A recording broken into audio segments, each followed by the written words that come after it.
So today's lesson is going to be about subtracting integers.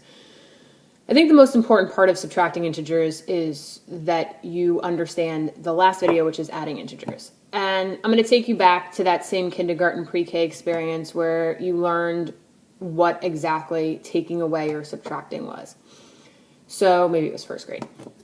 So if I have 3 fingers and somebody told me to take away or subtract one of my fingers, okay, I would make sure to remove one of them. So I'd be left with less fingers than I started with. So when you had 3 fingers, 3 which is positive, and you took away 1 which was positive, you had less than you started with. So you went left on the number line.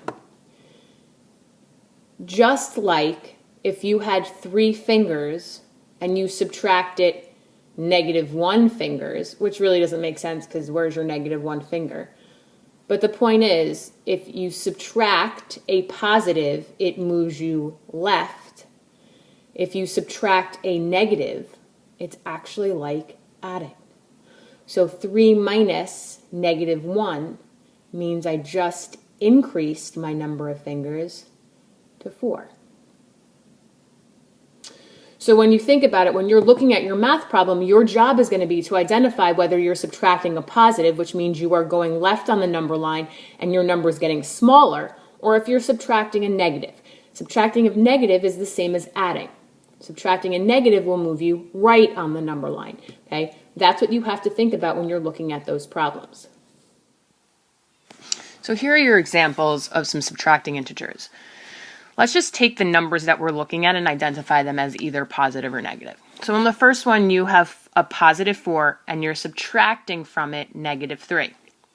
If you use your reference point of back in the day when you were in kindergarten and you did 4, which was a positive, minus 3, which was a positive, when you subtract it, 2 positive numbers minus 3, you would end up at +1. You would have gone left on the number line because when you subtract a positive number, you go left. If you look at the first one, now you have 4 minus -3. So what you're actually doing is you're subtracting a negative. And subtracting a negative is like adding.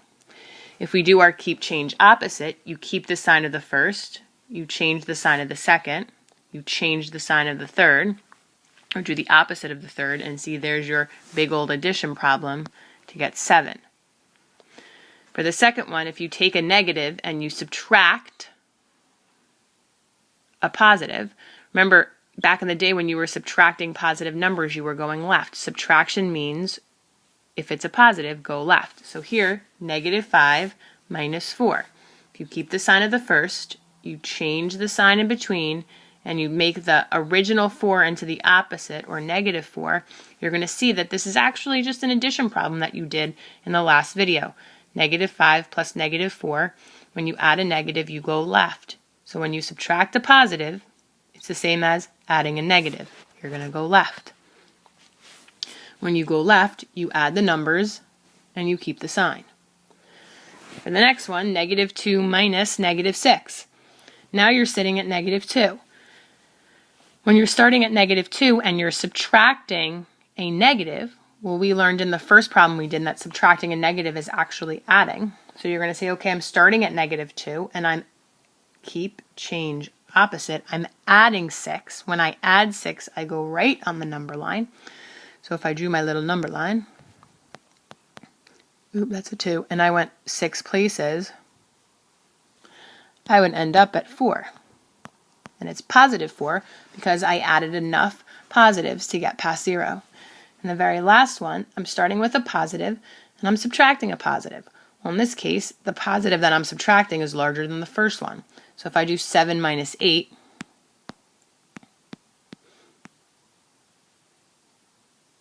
I'm going to go past 0 and I'm going to get to -1.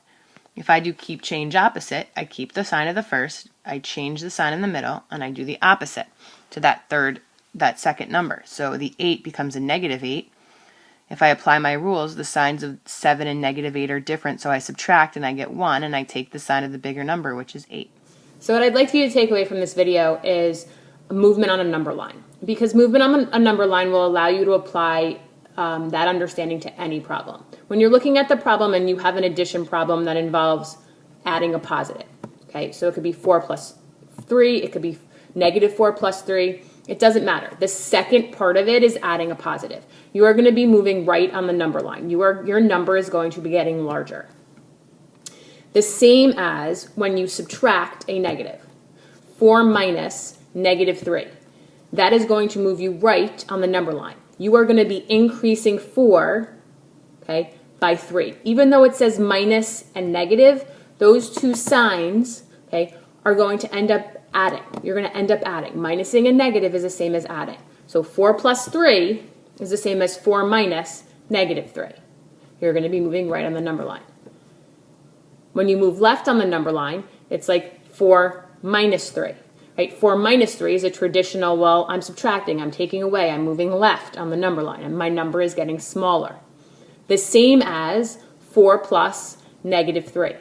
So when you are subtracting a positive or you are adding a negative, you are going to move left on the number line.